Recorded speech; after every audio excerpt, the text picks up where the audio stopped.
안녕하십니까, 소마시나 막 리뷰. 오늘 밤에 이 작품을 보고 와서 또 리뷰를 남기겠습니다. 베놈의 3부작의 마지막 작품이라고, 스스로 영화가 부제가 라스트 댄스니까요. 뭐 내용도 그렇고요. 아마 이 영화가 베놈 시리즈, 톰 하디 주연의 베놈 시리즈의 마지막 작품이 될 것 같습니다. 개인적으로 이 작품을 사실 시리즈를 재밌게 본 적이 없었는데, 일단 그게부터 해야 되겠군요. 쿠키는 두 개입니다. 쿠키가 영화 끝나고 나서 쿠키가 두 개가 있고요. 뭐 그렇게 아주 중요한 쿠키들은 아닌데, 그래도 궁금하신 분들이 있으실 테니까요.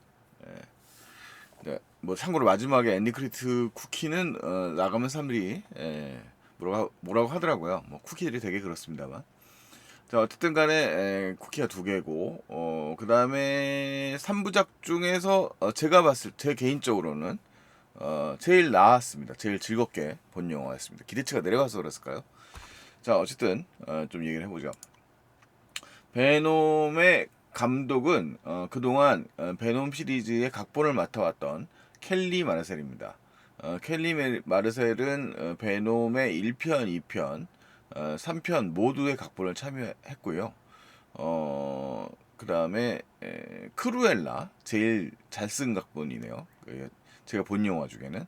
그 다음에 뭐 세이빙 미스터 뱅크스라든가 뭐 이런 작품의 각본을 담당했습니다. 그레이의 50가지 그림자는 보지 않았습니다만 뭐 좋은 얘기를 못 들었던 영화인 걸로 알고 있는데, 어쨌든 뭐 그런 영화계 경력을 가지고 있습니다. 뭐 어쨌든 할리우드의 되게 메이저 대형 영화들의 각본을 많이 맡았고요. 베놈 시리즈는 개인적으로 제가 좋아하건 말건 일단 흥행이 잘 된 영화 시리즈이기 때문에 3편까지 왔습니다. 소니 이 마블 원작의 이 스파이더맨 그 원래 원작 코믹스에 등장하는 캐릭터들 근데 판권을 소니가 가지고 있는데, 이 스파이더맨은 마블 세계관에 들어가 있습니다만 뭐 이미 뭐 5편의 영화를 소니에서 자체적으로 만든 다음에 마블 세계관에 지금 들어가 있습니다만, 나머지는 자체적으로 어떻게 꾸려보려고 한 영화가 몇 편 있었죠. 뭐 근데 이미 망작으로 판단이 된 마다백과 마담 웹과 메비우스 같은 작품이 있기 때문에 베놈은 그래도 그 작품들에 비하면 흥행 성적이 월등히 좋은 영화였고, 뭐 관객들 평은 나쁘지 않은 영화였습니다. 제가 관객들 평이라고 얘기한 거는 일단은 로튼 토마토 지수를 보시면 아실 수 있을 것 같습니다. 1편보다는 2편이 더 평이 좋다는 게 사실 좀 놀랍네요. 개인적으로는 제가 제일 좋아하지 않는 영화는 2편입니다. 너무 산만하다고 해야 될까요? 뭐 토는 매너가 너무 무너져 있어가지고 별로 좋아하지 않는 영화인데, 2편이 어쨌든 로트 토마토 지수에선 평론가들의 평도 조금 더 좋고 뭐 썩톱니다만 관객들의 평도 좀 더 좋은 걸로 나옵니다. 개인적으로는 1, 2편 뭐 별로 다 즐겁게 본 영화들은 아닙니다. 자, 어쨌든 베놈은 약간 이제 원래는 그 원작 코믹스에서 베놈이라는 캐릭터는 그 스파이더맨 진짜 최고의 아치 에너미죠. 그래서 일종의 안티히어로라기보다는 빌런에 가까운 캐릭터입니다. 뭐 안티히어로 역할을 하는 면도 있습니다만, 근데 이게 영화판이 되면 아무래도 이 히어로적인 면들이 좀 있어야죠. 물론 이 베놈이라는 놈은 그 악인한적이긴 합니다만, 사람의 뇌를 먹는 무시무시한 면을 가지고 있는 놈입니다만, 그것을 19금이 아니라 한 15금 정도에 맞추면서 순환시키기 때문에 아주 다크한 영화는 아니었고, 사실상 베놈이라는 기생 심비오트라고 하는 이제 생명체에서 출발한 기생 생명체와 그 다음에 이제 에디 브룩이라고 하는 전직 어, 기자와의 공생 관계를 다루고 있는 일종의 버디 무비가 되었습니다. 영화는 제작 연도가 격차가 벌어져 있습니다만 총 3편의 타임라인은 1년이라는 시간으로 한정되어 있는 것이 이 영화의 설정입니다. 3편에서 이제 그걸 좀 부각시켜서 이야기를 하고 있고요.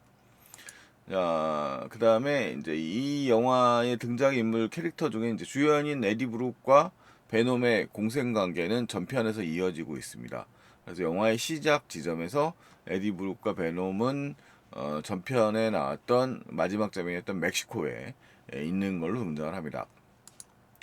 자, 그리고 이 영화에서는 주공간이 되는 그 네바다 주의 그 에이리어 51인가요? 그 주로 뭐 엑스파일 같은 외계인 드라마의 주무대가 되는 뭐 외계인 실험 지역이라고 알려져 있는 음모론에 의하면 그 공간을 이제 주로 배경으로 삼고 있는데, 그 공간에는 우리 그 뭡니까 닥터 스트레인지의 악역이었던 스트릭랜드 장군으로 였던 치웨텔 에지오포가 여기서는 스트릭랜드 장군으로 등장을 하고 있습니다. 약간 이 세계관만의 좀 설정이고요. 그 다음에 주노 템플이라는 캐릭터는 이 신비오트 연구에 매진하고 있는 학자라고 할 수 있겠습니다. 나름의 서사가 있어서 강한 동기로 과학자가 된 인물로 나오네요.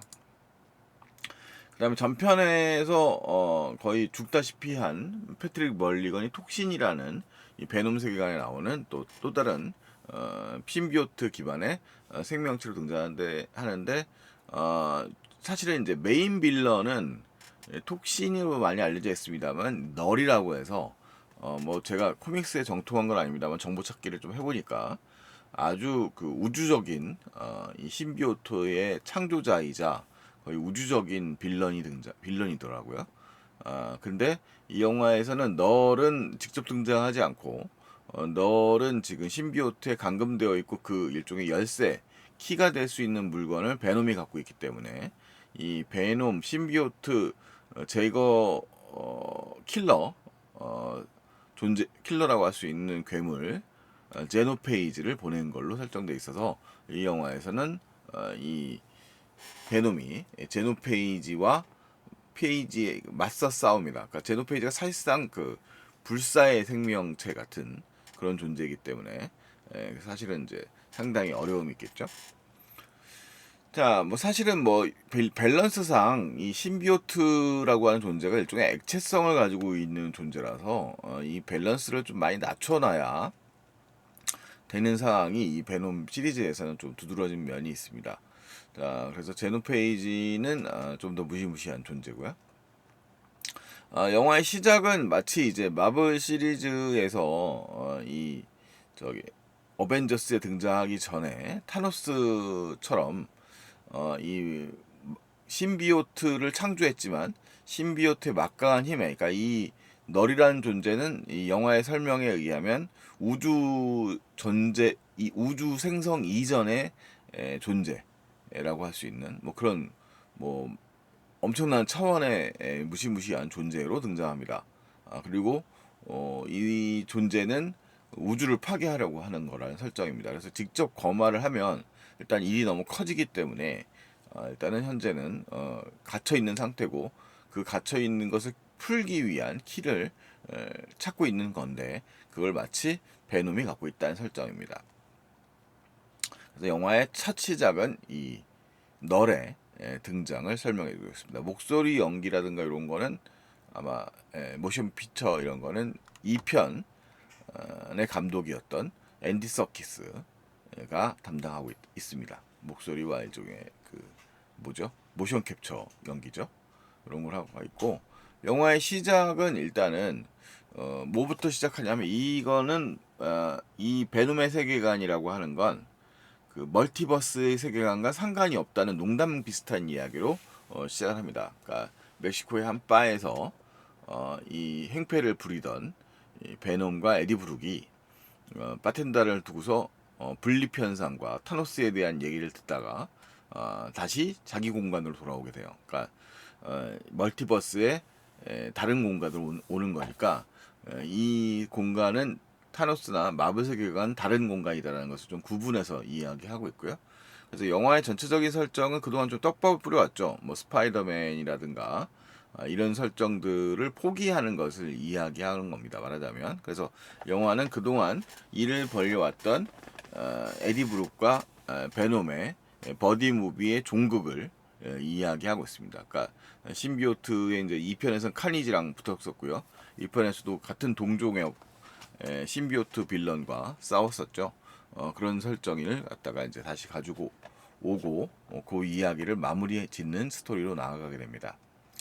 자, 요때 이제 전반부에서 다시 이제 베놈의 그 빌런성 같은 거, 이런 좀 괴물성 같은 것들을 보여주는데 역시 이 베놈의 공격에 희생되는 거는 전편들처럼 그 괴롭히는 인간을 괴롭히거나 그다음에 이 영화의 전반부에서 괴롭히려서 제거되는 존재들은 개들을 괴롭히는 존재들입니다. 그래서 마땅히 영화상으로는 이제 벌을 받아야 될 만한 인간들로 묘사되면서 이 베놈에게 제거가 되죠. 그러면서 이제 이런 모습에서 이제 뭐 상대가 되겠습니까? 베놈의 간단한 액션 시퀀스가 펼쳐지면서 이제 요들을 싹쓸이 해버립니다. 자, 그리고 나서 이제 멕시코에서 원래는 이 지금 베노 이 에디 브룩이 활약하던 공간이 이제 샌프란시스코였죠. 샌프란시스코였다가 이제 어떤 마음을 갖게 되면 자유의 여신상을 보겠다는 일념으로 뉴욕으로 가는 것을 결정하는 것이 뭐 어찌어찌하여 됩니다. 그러니까 이 영화는 사실 좀 그 버디 무비적 코미디 무비적 성향을 많이 보여주죠. 그래서 이 아마도 좀 가볍게 보는 관객들에게 그러니까 미국식 농담이라서 사실 좀 그런 정서가 조금 안 맞는 면이 있기 때문에 개인적으로는 조금 제가 썩 좋아하지 않는 영화였던 것 같기도 하고 좀 산만하고 좀 잡다하고 농담이 조금 그 뭐라고 할까요? 질이 높지 않다고 해야 될까요? 뭐 그런 식의 감상을 했기 때문에 이 시리즈 별로 안 좋아하는데 안 좋아했었는데 이 오히려 이제 마지막 3편의 경우에는 그런 농담의 양이 좀 줄고 뭐 개그씬이 당연히 있습니다만 개그씬이 있습니다만 그다음에 전체적인 스토리가 좀 일관성이 있습니다. 물론 이 영화가 그렇듯이 개연성은 훌륭하지 않습니다만 개연성은 여전히 뭐 떨어집니다만 뭐 이거는 어차피 이 시리즈 전반 전체적으로 좀 그런 면이 있기 때문에 뭐 그걸 감안을 하고 이 둘의 농담 그러니까 어긋난 이제 동거 이런 이야기들의 블랙 유머들 같은 블랙 유머라기 하기에는 좀 그렇죠. 그냥 뭐 좀 슬랩스틱 코미디 같은 농담들이 던져지고 그다음에 이제 액션 시퀀스가 좀 일관되게 후반부를 향해 달려가기 때문에 그런 면에서 오히려 좀 이 영화의 이 시리즈의 종국으로서는 나름대로 뭐 그래도 완결성을 가지고 있는 스토리라고 생각이 들었습니다. 이도저도 아닌 듯한 느낌의 2편이었기 때문에 3편은 좀 그렇다라는 생각이 들고요. 영화는 이제 비행기 항공기에 좀 그 티켓을 살 수 없는 부류이기 때문에 이렇게 항공기에 매달리는 예고편에도 나와 있죠. 매달려 가는 장면으로 이렇게 전개가 됩니다. 근데 이제 아까 얘기했던 널이 이 키를 자기를 열 수 있는 키를 물체를 가지고 있는데 그 물체를 얻기 위해서는 이 물체를 얻으려면은 이제 이 상태 결합된 상태의 완전체에 있는 베놈이 이제 제일 막강한 상태는 저 상태이기 때문에 저 상태에서 베놈을 갖다가 잡아 먹어야지 얘기가 되는 겁니다. 근데 이제 그렇다면 이제 무슨 얘기냐면 설정상 베놈이나 에디브룩 중에 한쪽이 죽어버리게 되면 그 이 널이 얻으려고 하는 그 키도 얻을 수 없는 거죠. 어쨌든 뭐 그런 설정을 가지고 이제 이야기가 전개되기 때문에 영화는 의외로 누군가의 희생으로 마무리가 돼야 됩니다. 그러니까 시리즈 이 3부작의 종결을 하기 위한 거죠. 물론 뭐 설정상 신비오트 설정의 베놈이라는 것은 어떻게든지 다시 또 나올 수 있는 거고 뭐 멀티버스까지 있는 세상이니까요. 자, 어쨌든 간에 이제 공격을 받은 이 베놈은 화들짝 도망을 가게 됩니다. 뭐 자신의 이제 재능을 발휘하여 네바다주로 되는 지역에 떨어지게 되죠. 일단은 지금 토마디가 입고 있는 에디 브룩이 입고 있는 티셔츠 자체가 그 저기죠. 그 샌프란시스코 배경의 NBA 농구단이죠. 갑자기 골든 스테이트 워리어즈인가요? 네. 그렇게 되어 있습니다. 그 샌프란시스코 출신이라는 걸 이제 보여주고 있고요. 허름한 차림으로 이 토마디는 지저분하고 허름한 차림으로 이 영화를 종영하고 있는데 어쨌든 이들은 이제 이 길을 걸으면서 뭐 나아가야 되기 때문에 이제 이야기가 이제 이중 전개가 되죠. 공간이 두 공간이고, 그다음에 우리 아까 페인 박사가 이제 어린 시절의 이야기를 작게 약간 서사가 있어요. 페인 박사의 서사가 이제 어렸을 때 자신이 그 쌍둥이 오빠가 있었는데 쌍둥이 오빠가 꿈을 실현시킬 수 없는 상황이 돼서 그 꿈을 실현시키기 위한 우주에 대한 연구를 담당하는 뭐 그런 인물로 되어 있고 그는 아까 네바다 50일에 근무하고 있다라는 설정입니다. 자 어쨌든 이제 뒤를 쫓는 이 녀석을 피해서 이 공간이죠. 네바다 50일의 공간에 연구가 이제 이루어지고 있는데 이 공간이 이제 그 음모론을 좀 차용해서 스토리를 전개시키는데 이들이 연구하고 있는 게 바로 이제 신비오트를 연구하고 있는 거죠. 뭐 이게 스파이더맨에도 적용되는 것이고 이제 이 베놈에게도 적용되는 건데 신비오트를 이제 일종의 모여 있는 거예요. 신비오트 박물관 겸 뭐 리서치 연구소 같은 공간입니다. 그 속에 이제 이 멀리건이라고 해서 전작에서 이 신비오트에 감염된 이 사람이 이제 죽어가다가 신비오트를 좀 보충해줘서 되는데 그 존재가 이제 이 원작 코믹스에 나오는 톡신이라는 캐릭터라고 하더라고요. 근데 이 톡신은 빌런이 이 영화에서는 빌런이라기보다는 이 널의 위협과 상황을 이들에게 전달하는 그런 캐릭터예요. 말하자면 베놈식 제3제 그 클로즈 인카운터 같은 거라고 해야 될까요? 그런 식으로 이야기가 전개가 됩니다. 그러니까 외계인이지만 이 신비오트 종족은 어쨌든 간에 뭐 사실은 이제 잔혹한 종족이긴 한데 이 영화에서만큼은 공멸할 수 없기 때문에 이 널과 맞서 싸워야 되는 입장이 되어 있고 인간들한테 그걸 좀 알려주고 있는 거죠. 자, 그런데 이제 일단은 이 작전을 피는 입장에 해당되는 이 장군님께서는 일단은 이들을 신뢰하지 않고 있고요. 신비오트를 연구하는 페인 박사께서는 이제 좀 일종의 뭐라고 할까요? 온건파 그리고 이제 강경파 이렇게 해당한다 보실 수 있겠습니다. 뭐 신뢰를 하지 않는 뭐 이런 면도 있는 거죠. 자, 그 와중에 이제 베놈과 이 에디 브룩은 이제 도주 여행을 다니는데 이제 이게 이제 일종의 보너스 샷 같은 거예요. 말하자면 신비오트의 능력을 발휘하여 하늘을 나를 수 있는 수준의 말을 보여준다거나 보너스 샷이죠. 영화 예고편에도 나옵니다만 잠깐 벽입니다. 잠깐 도망가는 장면에서 그리고 이제 그 와중에 이 가족을 만나게 되는데 이 히피 가족이죠. 이들이 타고 있는 그 폭스바겐의 그 버스 자체가 옛날에 히피의 상징 같은 거고요. 그러니까 약간 이들이 지금 보고 있으면 뭐 레인보우 깃발이라든가 지금 리스 이판이 연기하고 있는 이 캐릭터가 바로 이제 그런 히피 가족. 그러니까 되게 사람들에게 개방적인 가족의 모습을 전형적인 가족을 보여주는 모습입니다. 약간 좀 영화 지금 이런 사람들이 있는지는 잘 모르겠는데 영화적인 설정이라고 말할 수 있고요. 이 설정은 사실 또 이유가 있습니다. 영화의 서사에서 마지막에 베놈과 일행들이 구해야 될 대상들이죠. 이 가족이죠. 이 아이도 있고요. 여기 안 보이지만 딸도 있습니다. 4인 가족이고요. 일단은 무조건적으로 이 에디 브룩을 만나자마자 에디 브룩의 식사를 제공하려고 하고 이들에게 이제 선의를 베푸는 아주 좋은 사람들이에요. 그러니까 그것을 이제 베놈도 느낄 수 있을 정도로 생각하는 뭐 그런 인물들이죠. 자, 사실 이제 베놈은 원작에서는 되게 음침한 존재이지만 이 영화에서는 약간 뭐 좀 이 인간성에 동화되는 느낌이라고 할까요? 뭐 그런 면을 좀 보여주는 캐릭터입니다. 성격이 더럽게 급하지만 자, 어쨌든 베놈은 어쨌든 사고를 안 치고 이들과 이제 공존을 해가면서 라스베가스를 향하게 됩니다. 어쨌든 이들이 이제 원래는 뉴욕에 가는 게 목표였기 때문에 이쪽에 로드무비가 되어버렸죠. 그런데 여기서 이제 같이 노래하는 장면 같은 게 등장을 합니다. 여기서 이제 그 유명한 이 사람들은 사실 이제 네바다 50일이 폐지된다는 얘기를 듣고 영화상에서 그 외계인을 보고 싶어서 오는 자신의 꿈을 찾아러 온 그런 가족 되겠습니다. 특히 이 아버지가 이제 꿈이 뚱뚱하셔가지고 오시는 분인데 리스 이판이 아주 이런 배역에 아주 잘 어울리는 캐릭터죠. 옛날에는 물론 어메이징 스파이더맨에서는 리자드맨을 연기했습니다만 어쨌든 간에 그런 인물이에요.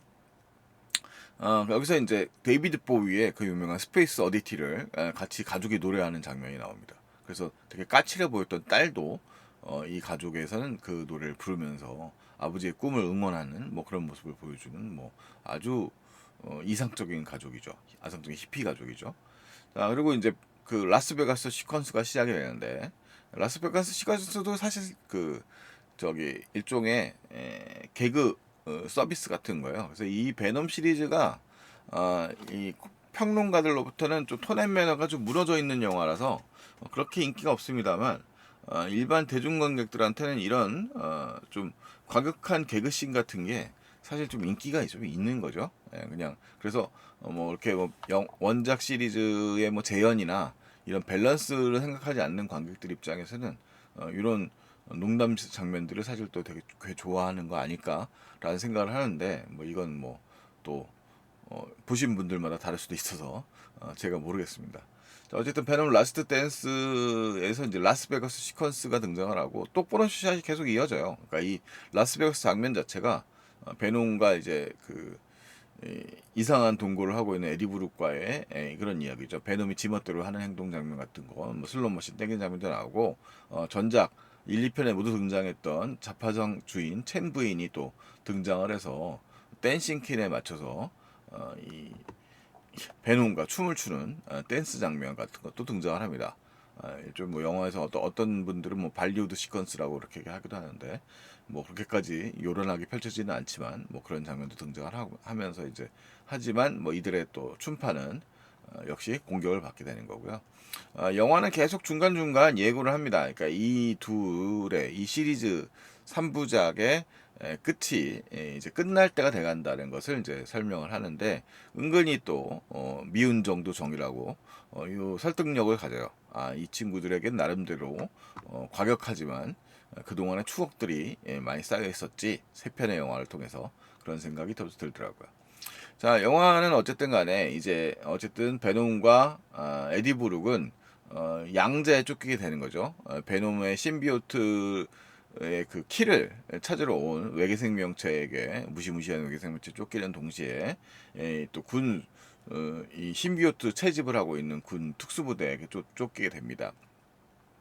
하지만 이제 그 과정에서 이 에디 브룩과 베놈은 또 누군가를 희생시키게 되고요. 그 다음에 이제 당시에 동시에 또 이 무시무시한 생명체가 등장하면서 또 역시 군인들을 해치게 되고 그러면서 이제 우리 장군님께서는 또 화가 매우 많이 나게 되는 거죠. 어쨌든 수중 전투 싱커스가 수중 전투 끝에 일단은 베놈은 생포대가 됩니다만 역시 이 영화의 히어로이기 때문에 다시 기지에서 뭐 신비오트란 게 워낙 뭐 이동이라든가 이런 게 전파가 쉬운 생명체니까 다시 등장해서 상황을 바꿔 역전시키게 됩니다. 하지만 이제 영화는 아까 얘기했던 대로 이제 쫓아오는 그 녀석들이 있기 때문에 그 괴물들이 있기 때문에 당연히 이제 마지막 격전을 펼친다라는 이야기로 전개가 됩니다. 근데 뭐 일종의 둘다 베놈이나 그 다음에 이 신비오트 생명체들이나 그 다음에 쫓아오는 애들이 괴물들까지 모두 불사의 존재에 가까운 존재이기 때문에 영화는 어쨌든 간에 이제 그 격렬한 싸움을 보여줍니다만 그 괴물이 주로 이제 신비오트 저항하는 신비오트 세력들을 갖다가 해치우게 되죠. 그리고 더구나 포털을 이용해서 이 괴물을 더 보내요. 어쨌든 간에 이제 영화는 이 네바다 52를 배경으로 해서 이 전투가 벌어지게 됩니다. 그래서 도시전이라기보다는 이 사막에 있어서의 기지가 파괴되는 전투를 펼치게 되면서 대단을 향해서 마무리가 된다는 이야기가 되겠습니다.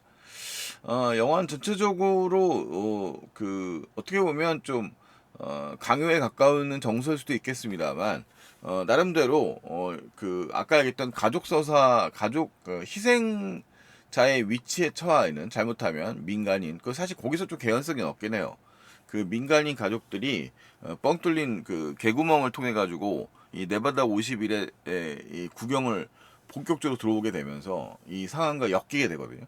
그 상황이 엮게 되면서 이 베놈을 쫓는 괴물에 의해서 뭔가 피해를 입으려고 하는데, 이 베놈뿐만 아니라 아까 힌트가 됐던 신비오트들이 이제 인간과 결합한, 그러니까 전투 상황이 되자 인간과 결합하면서 그 괴물과 이제 전투하는 상황들이 좀 장대하게 펼쳐진다라고 말할 수 있겠습니다. 근데 그들이 이제 동시에 선한 일을 해서 호감을 낳는 거죠. 그래서 사실은 이제 원작 스토리에 의하면 좀 그렇게 인간에 호의적이지 않은 애들인데, 이 영화에서는 인간과 결합하면서 굉장히 호의적인 존재가 되면서 파괴를 일삼는 이 널의 부하들, 널의 괴물들과 맞서 싸운다는 설정을 가지고 있습니다. 그리고 아까 얘기했던 대로 베놈과 에디 브룩은 헤어져야 될 상황에 이르게 된 거죠. 이별의 순간에 도달하게 된다라는 이야기로 영화가 전체로 구성되어 있습니다.